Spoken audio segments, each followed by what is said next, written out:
The Giants make a couple of signings.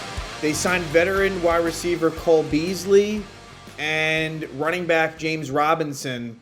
And we'll see if either of these two make the team. Good chance that neither of them do, but, both of them have had success in this league before. First off, with Cole Beasley, I don't like him off the field. Just going to say that right now. Going to get that out the way.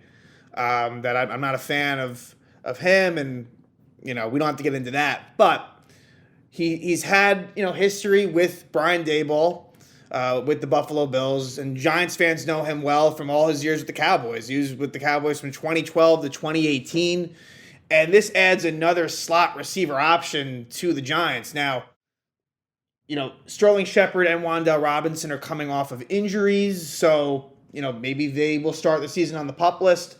I'm not sure. But then there's also, Paris Campbell is someone that might play in the slot, certainly. Jamison Crowder, if he makes the team. I'm skeptical if Crowder makes it, but he's a veteran like Beasley, who has a lot of history in the slot. And that doesn't even mention, Darren Waller, who I'm sure will play in the slot. Trying to even forgetting anyone else. I mean, that's even Jalen Hyatt. I'm picturing him more on the outside, but I think that, in college, think that there might have been some slot time there as well. So it's a bit of an overabundance at this one position. But for Beasley, the question is, does he still have the juice left? Beasley now, I think, was he 34? He's 34 years old. He's got to be one of the oldest players in the NFL. And he basically retired last year. He was on the Bucks to start the season. Didn't really play much there. Then he retired, but then he unretired to come back to the Bills and actually was a pretty solid contributor in their 2 playoff games. He scored a touchdown versus the Dolphins in that win and, had a little bit of action in a loss versus the Bengals. So it's not as if that's what's somewhat encouraging, is that he actually did make an impact in the playoffs for Buffalo. And some of his, really his best seasons in the NFL were under Brian Daboll. The 2020 season was really his best. And then 2021 was pretty good too. I mean, just in general, Joe Shane and Brian Daboll know what they're working with. So that gives him a bit of a leg up. He knows the system. And so that'll be interesting to see. Again, there's a lot of, could he just be a camp body? That maybe it plays out that way. So he's definitely on that roster bubble. For sure, that 53-man bubble. And like I said, a lot of competition, specifically at slot receiver. The boundaries is a different story, but like I said, you could really, there's versatility there. Wan'Dale is really exclusively slot.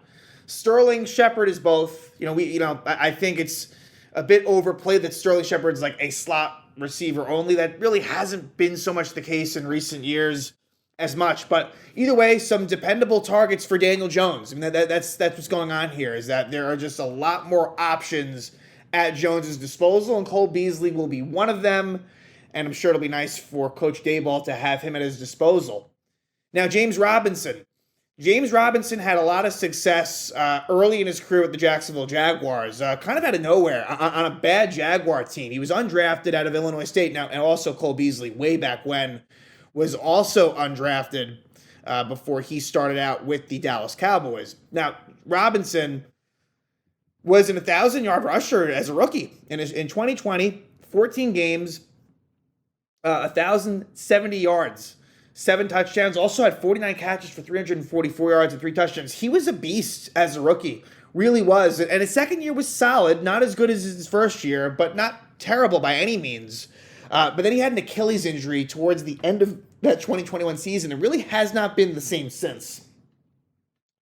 Was in a bit of a platoon with Travis Etienne last year, and then was traded to the Jets in exchange for a conditional 6th-round pick after Breece Hall got hurt, and really didn't do much with the Jets. It was pretty bad, worse than it had been with the Jaguars early in the year. Then Robinson, this offseason, signed a 2-year, $8 million contract with the Patriots, mostly in incentives.